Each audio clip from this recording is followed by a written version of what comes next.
சீராக்கின் ஞானம். அதிகாரம் 14. உண்மையான மகிழ்ச்சி. நாவினால் தவறு செய்யாதோர் பேறு பெற்றோர். அவர்கள் பாவங்களுக்கான மன உறுத்தல் இல்லாதவர்கள்.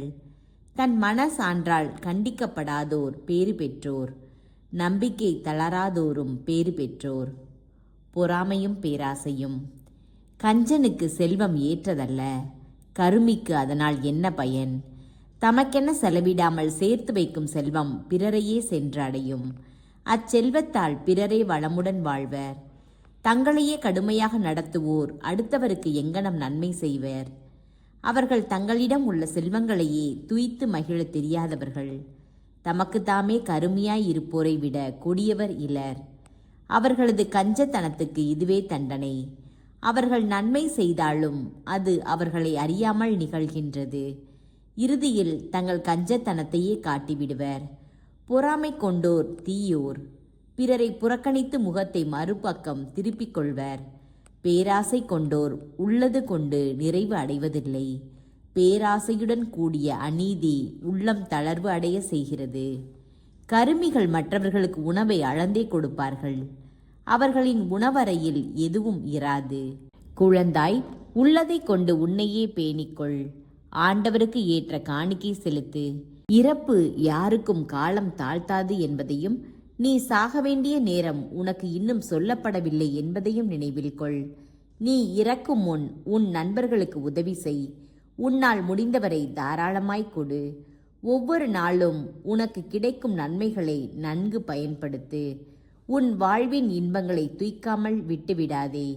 உன் உழைப்பின் பயனை பிறருக்கு விட்டுவிடுவதில்லையா? நீ உழைத்து சேர்த்ததை பங்கிட்டு கொள்ள விடுவதில்லையா?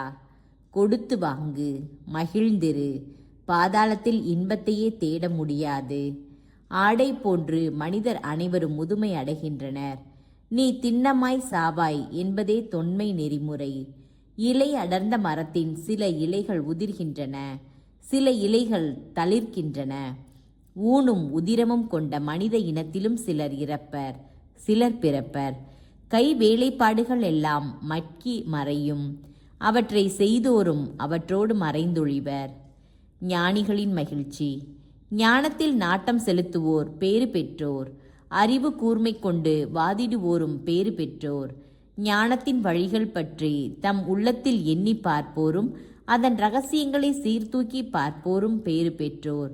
வேடர் போன்று அதை தேடி சென்று அதன் வழியில் பதுங்கி இருப்போரும் பேறு பெற்றோர்.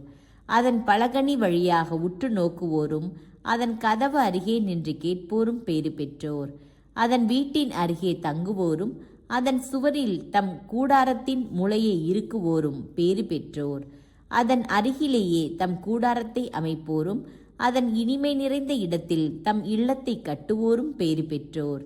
அதன் நிழலில் தம் பிள்ளைகளை கிடத்துவோரும் அதன் கிளைகளுக்கு அடியில் தங்குவோரும் பேறு பெற்றோர். வெப்பத்தின் என்று ஞானத்திடம் தஞ்சம் புகுவோரும் அதன் மாட்சியின் நடுவே குடியிருப்போரும் பேறு பெற்றோர்.